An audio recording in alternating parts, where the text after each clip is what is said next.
What's going on, guys? Welcome back to the Sound Design channel. My name is La, and today we're going to look at RÜFÜS 2 Soul's Next to Me lead. So let's have a little listen.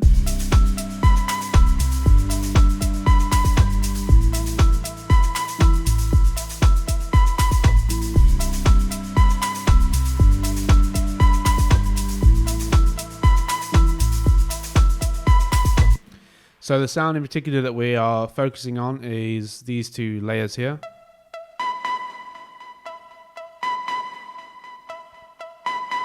Very simple sound, but it's got this slight character to it, which is very typical for RÜFÜS 2 Soul. It's that kind of like detune, chorusy feel. So let's have a look at the sound. So we use Serum for this, and we do have a pack which is based around RÜFÜS 2 Soul's sound, and it's this inner bloom pack, which I'll link in the description, made by FurCloud, and it's through PML. And I use this sound called Live here, or this preset called Live. With that preset, it's just a little bit too high in octaves, so I just dropped it down 2 octaves, and that's it. That's the only changes that I did on it. So if we have a look at the sound, we'll see what's going on. All we have is 2 oscillators. So we got 2 sawtooths. They've just looked a little bit different there because it's just a different view. If you click on it, you can see these different views, but they're both just the same oscillators. But this one has a bit of unison, which is adding some width, and then a bit of detune here, as you can see. The other modulation that's going on with the sound is on the fine tune. So just click on this LFO here, and you can see that it lights up blue. And so what's going on is the LFO, which is in a sine wave shape, so it's like a smooth shape. It's going really, really quick, and it's modulating the fine tune very quickly, which is giving it this kind of like wobble feel. I'll just turn it off and on so you can hear. That way it sounds a lot more straight and I guess a little bit less interesting maybe.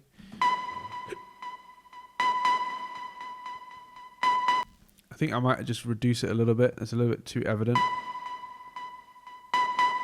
But you can hear it's adding this kind of character to it, which is what we want and what you could hear within the sound. So the other stuff that's going on is just this envelope 1, which is controlling the amp. It's just a very like plucky shape, a little bit of sustain in there, so the notes are not dying off too quickly, and there's a bit of a release as well. And then the envelope 2 is modulating the noise oscillator, so it's adding a bit of an attack to the noise oscillator.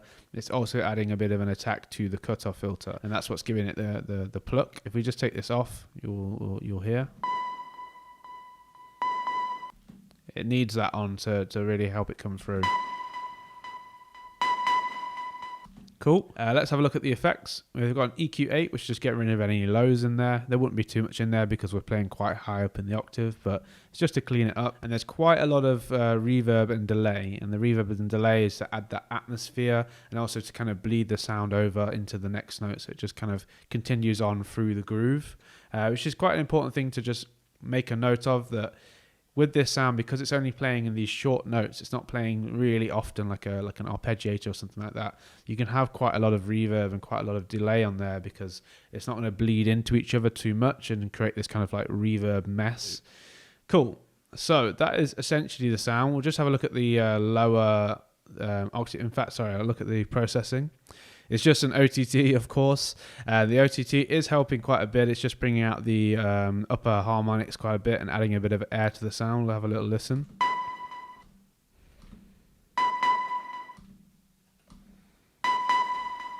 Yeah, you can hear it. It brings out the noise oscillator quite a bit, and it also condenses it a little bit more, which is nice. All I did is just loaded up the default OTT, and with the lower part of the sound, I just compressed it a lot more, because essentially I don't want any of the lower part of the sound in there, or the lower frequencies in there, and then just boosted a little bit more in the higher frequencies, so it added a bit more air, and that's it. With this lower one here, the lower pluck, it's, we'll just look at this MIDI here. So one thing to note with it is that the velocity is a lot lower. I'll just bring up the other one as well. So you can see the velocity is a lot lower, and it's just playing this kind of like ghost hit underneath, right? So let's have a look at the sound. It's essentially just a duplicate of the first one, but the only difference is I took off the noise oscillator here, and I made the envelope a lot more pluckier and shorter, so it just dies off a lot quicker. And I brought down the cutoff filter as well. So the cutoff filter is making the sound a little bit more dull, so it's just like kind of supporting underneath. I don't want it to be too distracting and too loud, and that's why the volume is quite far down on it as well. So yeah, that is everything within the lead. Let's have a little listen in context again.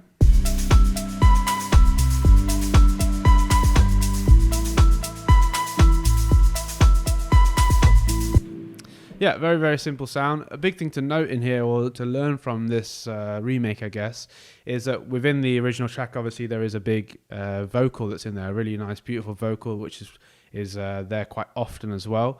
And so the lead that they've decided to use in that sound is not so huge and big. Same with the bass. It's just this kind of small, plucky bass that you can hear here.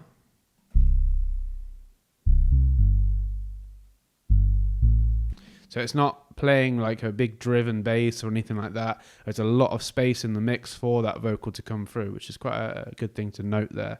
So if you have, so yeah, that's going to do it for the video, guys. If you want to see the other elements like the bass or the drums or something like that, just let us know in the comments and I'll try and cover them in another video. But yeah, thank you very much. My name has been Law. I am Law.